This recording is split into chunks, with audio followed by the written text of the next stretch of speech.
Tangira no kusima mtai wetu wa kuturora Rwenzori TV oiri ruotoku kando sibirota aba muntu kimanya msibire njara habwokuba muri mukisibo echa Ramadan n'abali mukisibo echa Lent eky'abakristayo ntibagondeza ebirungi byonka ebiro mwagenda no bitambuza no mubirizayo mumaiso abakere batakimanyire ngu osobora n'omuntu okusibiraho ekiro kyawe nakyo nikisoboka abakusobora ko bamusibireho abandi hati nubwo muri no muri ebyokulya ebyekyarwe baje bimanyirwe nkafutari ntibagondeza ibirungi byonka ombiro bino ebya Ramadan.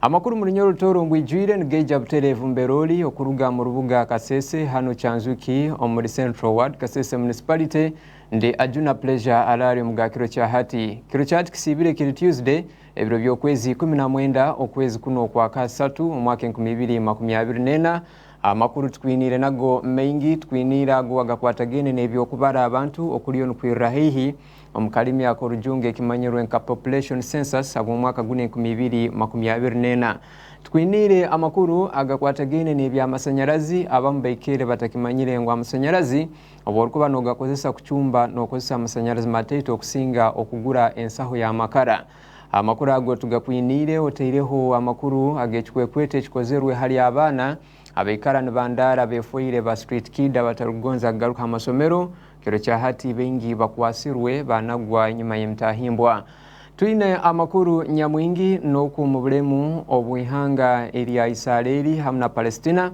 tuine tukusakireyo harutaro rugenda maiso rwatandikira omwaka ogunyakoire nugumalira amakuru ago nagande mengi reka tukoyimye mtu tukataito tugaruke nagombwijire otarugaru okubara abantu ekimanyirwe nka population census nikugenda kutandika ibiro byokwezi mwenda okwa katano mwaka gunu 2024 Minister wa ICT habukhabura ihanga hamu na kalimagezi owa state Kabyanga Godfrey asabira abantu okujwakira kino mbyaro mbere balkwikara ngo abantu bana barukubara barabahika babahe ebirikubakwataho byona mbaragabo nebindi yombwijwire nuko basobole okwanguhirwa omukoro mulimo gwabo kino nikikonyeraho gavumenti okutekaniriza abantu omuhendo ogwerukumanya kandi amu nebyendangamuntu nazo nizigenda maiso okwigarra bishaka hamwe okuhandika abo abali bateina omukuhandikwa okwahoire n'abantu basabirwa okurora nkino nakyo bakijwakira bwokuba okutunga obuhereza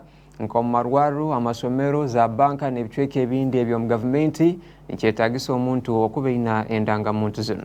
Minister wa state habwe byempulizigana kalimagezi no kuhabura ihanga Godfrey Kabyanga asabira abantu babulikiro okwataniriza hamwe nabo abalikubara abantu ekikorwe ekirugenda kutandika ebiro byokwezi mwendo kwa katano mwaka guno kwetoro ihanga kino nikija nyuma y'omwembezi w'ihanga Uganda Okitinise Kaguta Museveni okutongoza okubara habwo mwaka guno 2024 entekanize eno eyokubara abantu bona nekonyeraho omuntekaniza hamwe enkurakurana yabo Kabyanga asabire abantu babulikiro okuhayo byone ebikubakwataho ebyamazima hali yabo abalikubara barabasanga mu maka gabo. Give them access, one thing, and give them the information they want. Otherwise, for proper planning, the country must know how many people is planning for, and then the demographic structure of those people, what they have and what they don't have. So they will ask several questions. Let us be patient and give them that information so that the country can know how it's going to plan for her people. So I appeal to all people, Ugandans, and more especially the people in Kasese here, to welcome the enumerators, because it's very, very important that we know the population and its characteristics, the people we are going to plan for. Ayongere kusaba abantu babulikiro okurekeraho okutwara mukechikuru enganicho ezirikwetorora halingu okubabara nikibaletera okufa. There are always misconceptions, myths about counting people and the like, and I'm saying this from experience, because in 1980 I was one of the enumerators, and we got a lot of problems. People say here mainly in the mountains, and when you count people they die. All those are misconceptions, all those are myths that come normally during census. But let me tell you, all of you, whether you are counted or not, you are going to die one day. Whether they count you or they don't count you, you know that one day you will die. Ayingi kusoborera ngu n'enkore y'ebyendangamuntu ey'ekitebe kya National Identification and Registration Authority NIRA ombugufu nakyo nkigenda kutandika kandi okuhandiika n'okugarura bushaka endangamuntu. After that, NIRA is coming in. We are going to be issued new identity cards because the old ones are expiring. And that new identity card is more sophisticated than the old one. So NIRA also is coming. When it comes, please go and acquire a new identity card because it's very, very crucial. Kabyanga nasoborera ngu endangamuntu niyo yekwetagisa buli muntu okutunga obuheereza mu gavumenti hamu n'amarwaro, banka, amasomero hamu n'ebicweka ebindi eby'omugaso. Few years to come, you may not access services without that ID. So, and NIRA for them, they are going to register many people because even the children in school are going to be registered, preparing them. Because now PLOE, they ask for what? For the numbers or parents numbers. But they are going to register so many people. And you should also know that out of that NIRA register, the Electoral Commission will extract the voters register. So you go and register and give correct information. Give correct information. If you are 60, tell them you are 60. NIRA. And they give you an identity card. Otherwise, we are facing rough time. An old woman say, you know me, I was born with this one is getting money, I'm not getting. When she gives you her identity card, she indicated she was born in 1972, and therefore she cannot access the what? The money. Matisa kanwa kusakire binabwa Rwenzori TV amakuru ga Saha Emu. Amakuru ga Saha Emu habereho ebikwekwete ebikozerwe mu bicweka ebya Kigoro hamna ebya Kagoro hamu na Kogere omuli Nyamwamba division hano mu rugo rwa Kasese municipality na mbere abana abakuhingura omuli 30 bayoyirwe habwokusangwa batarugenda amasomero. Abebembezi ba division basaba abaziro okutwara abana banu amasomero okutunga ebyobwegese ebyomutindo ngo baraba takusobora kusasula ebisale by'isomero hakire babatwara mu masomero ga gavumenti okuna mbere batakusabibwa okusasula ebisale byona eby'isomero. Amakuru ganu mnyamakuru wetu Mateisak agatwini. Abana barukuhingura omuli 30 bakubasirwa mu Rikoki ward Nyamwamba division ombechweka Nkakogere Kigoro ya kabiri abatarugenda isomero. Kino nikija nyuma ya by'obusobozi division okutaha ekikwekweto ekyogarura abana amasomero okulora ngu buli mwana yatunga ebyobwegese. Okusikirwa ali Kibogo Johnson omuhandiki w'ebyemirimo ali Nyamwamba division arugireyo okusobora ngu enteekaniza eno terugenda kweharwa habwokuba omubaro gw'abeegi abarukuzooka nibandara hangudo guli mwingi. Lero mwamuhi wono twamabere rabo machipindi renda tukamanyisha abantu narahamba abana bake abatendo kwa masukuru twenda tukiyo kwa shambaro abandi twamabere yeka banamubungabunga mu tauni lero twamabahamba twamabere bateke kwa polisi ye Kigorwe tukalenda babuti babo eliasa basayiningira kandi nerisomesha babuti abo ende abana babo twale kwa matendekero otowe government. Ayongiye kusaba abazeiro kwataniza n'abebembezi ba division okulora ngu abana banu bagaruka isomero kandi ogenda mu masomero aga gavumenti bagajwakira agataru kusaba ebisale by'isomero. Wende ababuti abe isiriye Rukoki abana betu tubahira mu amanyi womayokora ya kasende bana cyangu 5 gusiherera yeyu itwa masukuru wetu wa government sibwamba kasimo kumulyabu akuma abiri twamu kende kehereryayo murunde muwo ubane kake okuwa matoka wangambya omwana wawo inyani kwa sukuru kandi twinge division twabiri gwenda omwana alekerezengwa. Mbarwa Joseph mukuru w'entebe okubanza bwa Kigoro Tuser ayongiye kusobora ngu abazeiro mbyaro tebakyaye hayo abyokusomesa nabweki abana nibagenda mbirombe ebyokutimba maramo omukichweka nicho kimo. Nepaka bakaromerera wesomesa abana tukaba bari bwana botu erisomesa kyekivana yaruke butasomesha omwana kise ko namabona koza ata abasomira bana muliande iwe unimikaje liko kotenga kwa singa ute sente singa ute nalo unaliyasomesa mwana wa karuba nalo wasanga numunga bai tuweza batseke abanye banoko kutara we kunsinga batra kunero mungana mukata kusangana mwanani anu batale mbero mwanoli omukubazawo nabirere Agnes alunya ku town agent alukuratira CDO Nyamwamba nasobora ngo ekikwekweto kino kyomugaso muno habwokuba kandi nkigenda okweyongerayo kwetorora division yona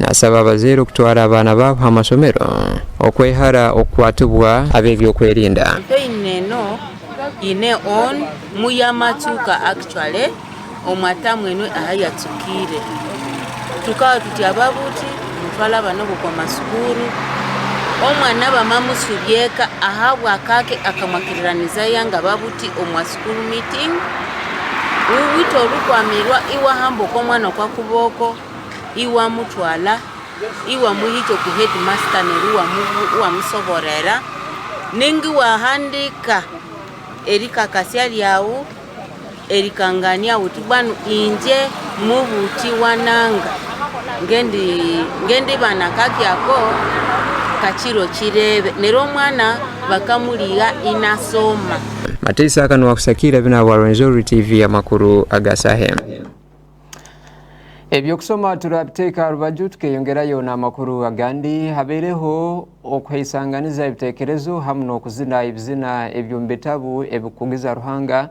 emikoro eno ebeera ha Trans-Africa hano mu rubugo rwa Kasese municipality kamba referigo mukurasi mu rukurato rukuru ruhanga simira abatekaniza ab'emikoro eno yabasaba ngo hakire bino babitekanizege nuko bisobora kongeraho kurakuraniza entaranta z'abazini abeiremu abebizina abatalabamu nabamu okuruga South Rwenzori Diocese hamu n'abebembezi bebyebizina okuruga mu Diocese ya Western Kole abanyakubeire ha mikoro niye obwebembezi bwa South Rwenzori Diocese hakiro ekya Saturday sabite etunyakutira amabega bateirehoga empaka ezokuzina ebizina ebyekiro ekya Pascal rundi Easter Carols Hymnal Festival okurorango basobora okurakuraniza ebyokuzina okurungi omukanisa oteireho ebyenzarwa omunyikiriza eyaba Anglican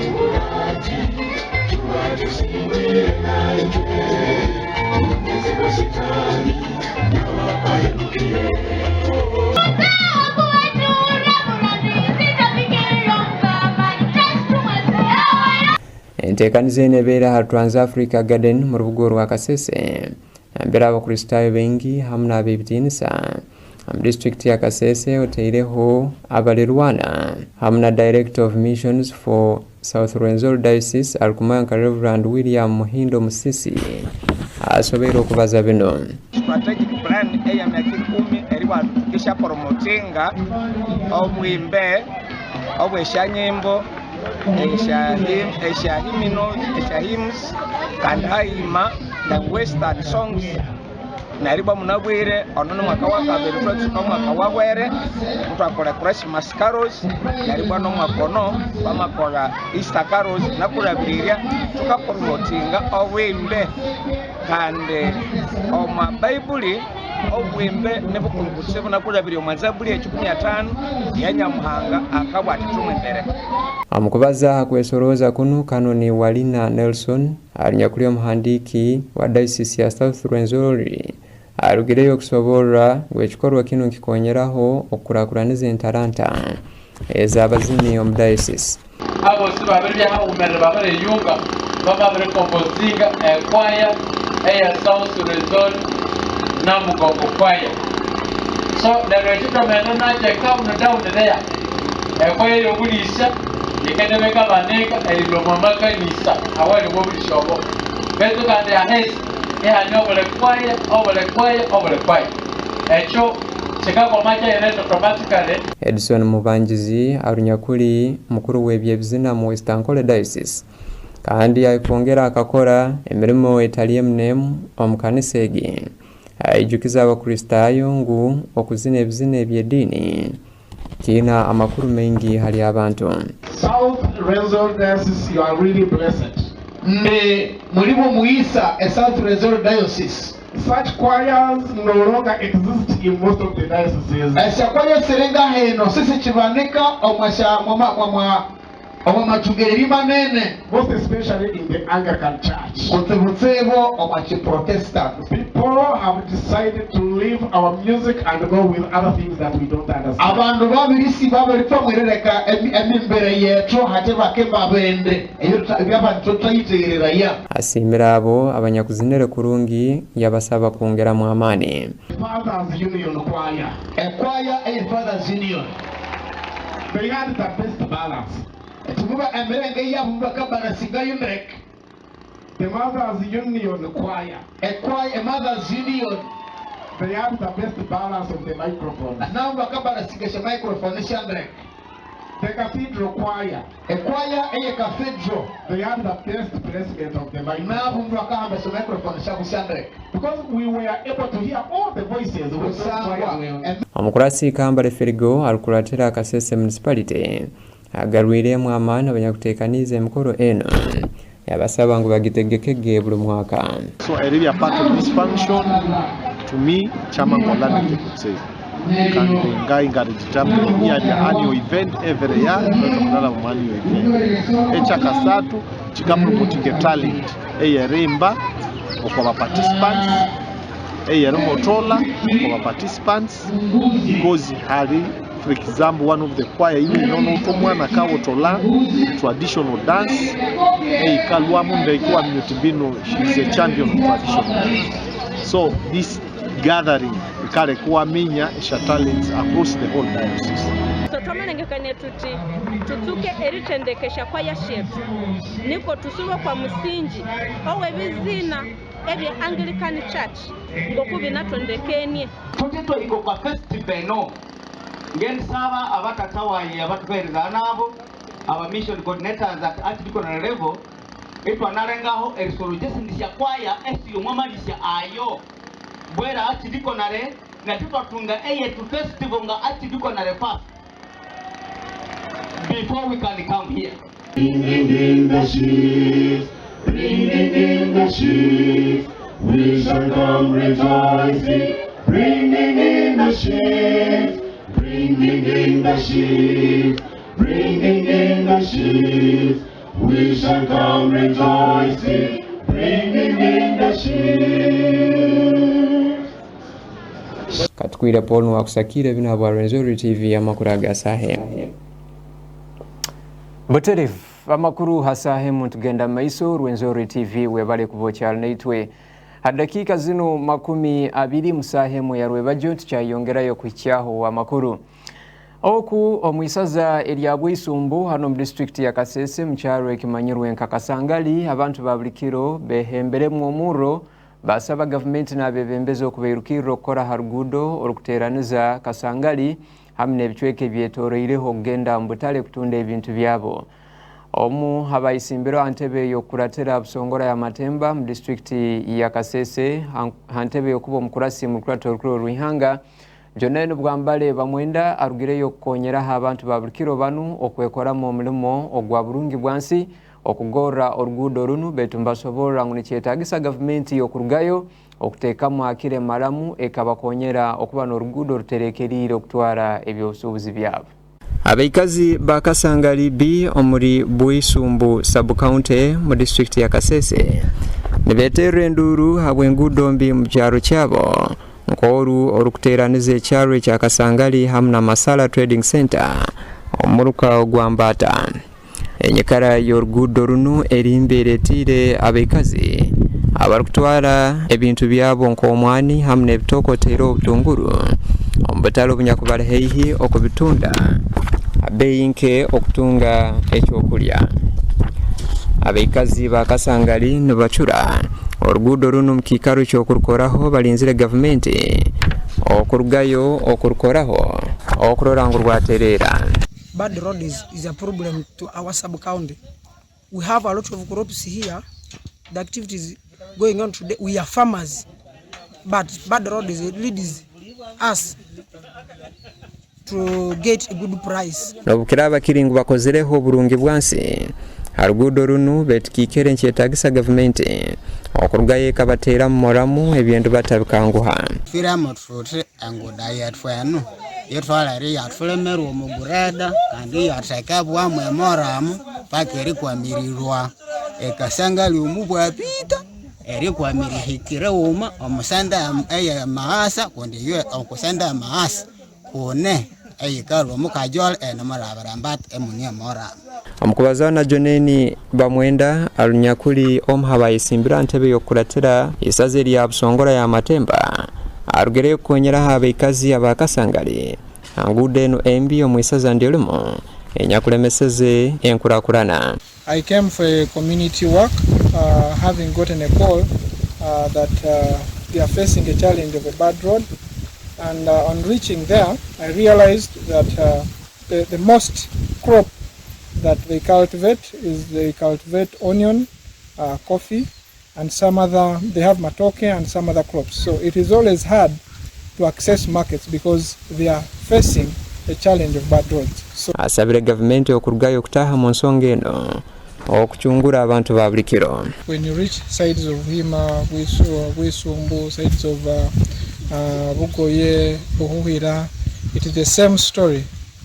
All roads are in bad state. So this goes to the government that we need better roads that can really enable us assure that our goods reach markets in time so that we get good prices for our commodities.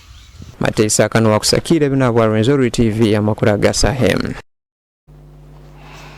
Tugenda maiso na makuru ha Saha Emu Rwenzori TV. Tugenda kuhumza mkateitu tugaruke na makuru agani mengi otakuwa talmoti yao.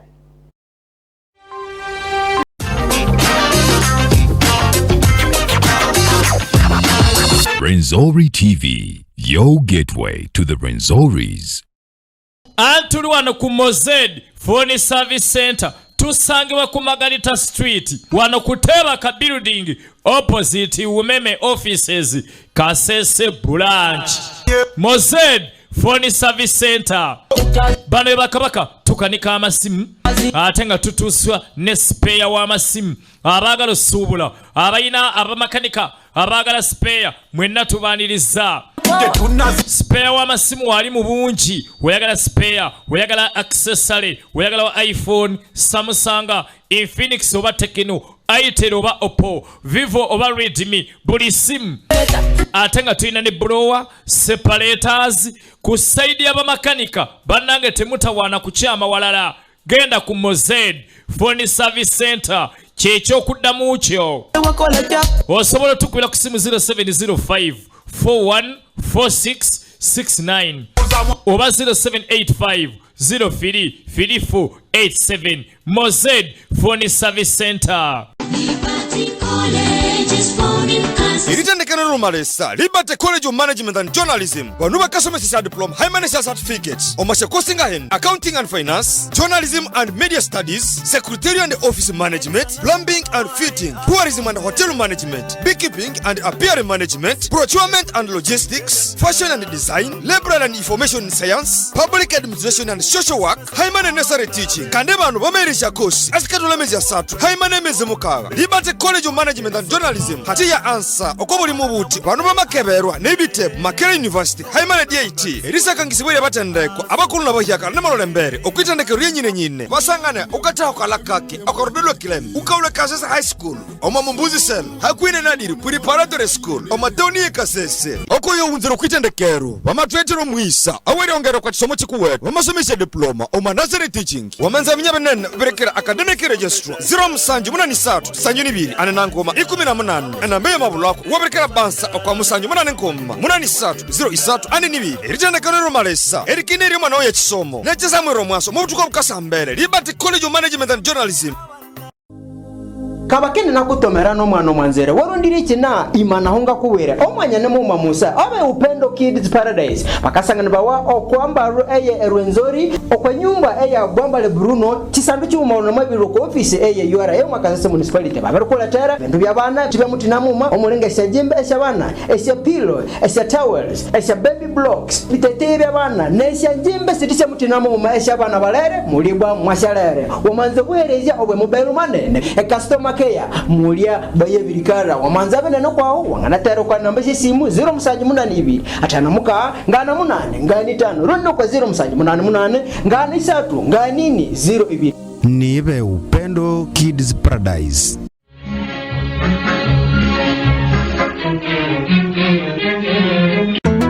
Bukana coffee vodka Bukana kwenda Mwaza banga tatunywa kumwenge mujire tunywenywemu Bukana coffee vodka kanoka womanyo ateka sufu nyo Bukana pineapple nakoka womanyo ateko kaka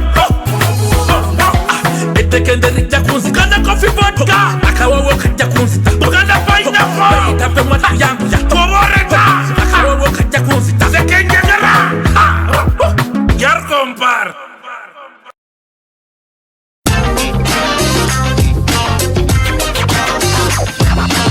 Renzori TV, your gateway to the Renzoris. Abekitebe eky'ebyamashanyarazi aba Kilembe Investment Limited nibasoborera ng'okutema emiti nikirungirira amaani g'amashanyarazi okuba mataito. Bano betombaitira abantu ba buli kiro abarukwikara haihi n'embaju ez'ekisaaru okutema emiti ekirikuleta amaizi gasandarara omu maju gaabo hamu n'emisiri. Kandi bongi kusoborera ngu kakuba abantu bajwakirira kukozesa amashanyarazi nikisobora okuba ky'omugaso muno okusinga okukozesa amakara habwokuba amashanyarazi nigagenda kataito obw'okulengesaniza n'okucumbisa amakara. Abantu kusangirwe ngu nibatema emiti nibaseera amakara hamu n'enku ez'okucumbisa. Ab'ekitebe eky'ebyamashanyarazi ekya Kilembe Investment Limited beina okweraliikirira ngu hasobora okubaho amaani g'amashanyarazi amataito habwa emiti y'okwikara neetemwa obwa abagitema nibaseeramu amakara hamu n'enku. Kino nikijja nyuma y'omubaro gw'emiti omu disitulikiti n'ebicweka nyamwingi ebyakasese okutemebwa namunegi enyakubeire eteirwe haihi y'emigera. Okusikirwa Almasika Jeni Birungi alunyakuli omwembezi w'ekitebe kya Kilembe Investment nasaba abantu ba buli kiro okuhulirizira keru kubasaba obutatema miti ng'obu nibaseerera amakara hamu n'enku habw'okuba eki nikisobora okukonyeraho ebisaaru obutasandaariza amaizi gaabyo omu misiri y'abantu oteireho omu bicweka mbere balikuba bayungire amashanyarazi. We believe that if people are accessing clean power, it means that they will be able to stop cutting trees for charcoal, for firewood, and so embracing clean cooking will be conserving the environment, that the trees will be able to grow and be able to contribute towards the climate change. You know that Kasese is really very hot, so if we promote planting of more trees that will be growing to maturity, so that they can be able to contribute to the cleaner climate, to the cooler environment, and also preventing the cutting of the young trees. Masika Birungi Jeni asaba abantu ba buli kiro okurora ngu bakimanya ngu amashanyarazi nagaba agebeeyi ntaitoho hali amakara n'enku habw'okuba hati okukozesa uniti y'amashanyarazi emo era siringi runana. So in order to conserve the environment, in order to minimize cost, when you make a total comparison, you find that the cost of electrical equipment for cooking is much more cheaper and also clean for our health. Baruku Joakim aikirize ngu amashanyarazi agebeeyi ya hansi negakonyeraho baitu okutunga ebiru gakora by'omuhendo gwa haiguru nekyo abantu abamu bakyakozesa amakara hamu n'enku habw'okuba hugo genkumi 3. Waluba ayongire kusobora ngu okukozesa amashanyarazi abantu basemerire okusomesebwa halikyo okwoleka ngugo gw'omuhendo gwa hansi okusinga amakara kandi omuntu nogakozesa noikara oli muyonjo nga kusobola ngu kiri mu nteekereza y'abantu nkubo amasanyalazi negabaseera. The good eaters of our trees, everybody is using charcoal, everybody is facilitating the cutting of trees. So it would really be very, very much better for us to use what? To use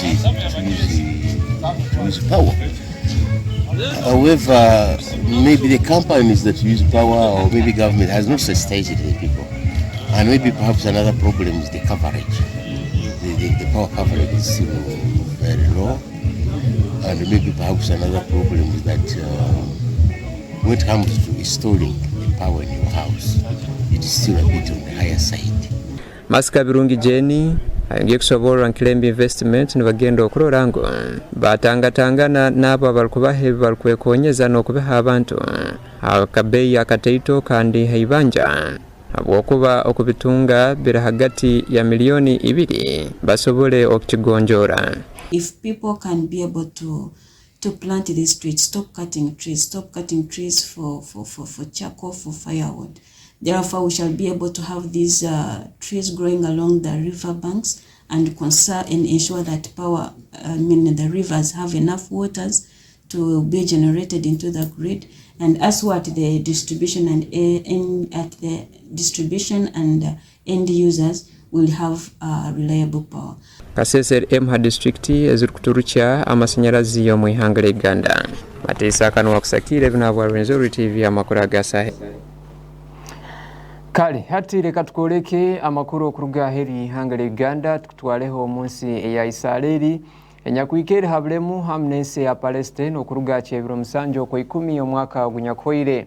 Abana nikizoka nibo basingireyo okufera mu bulemu bunu kandi nebyokulya tabarukubirora okusekira lya kitebe kyebyokulya cha World Food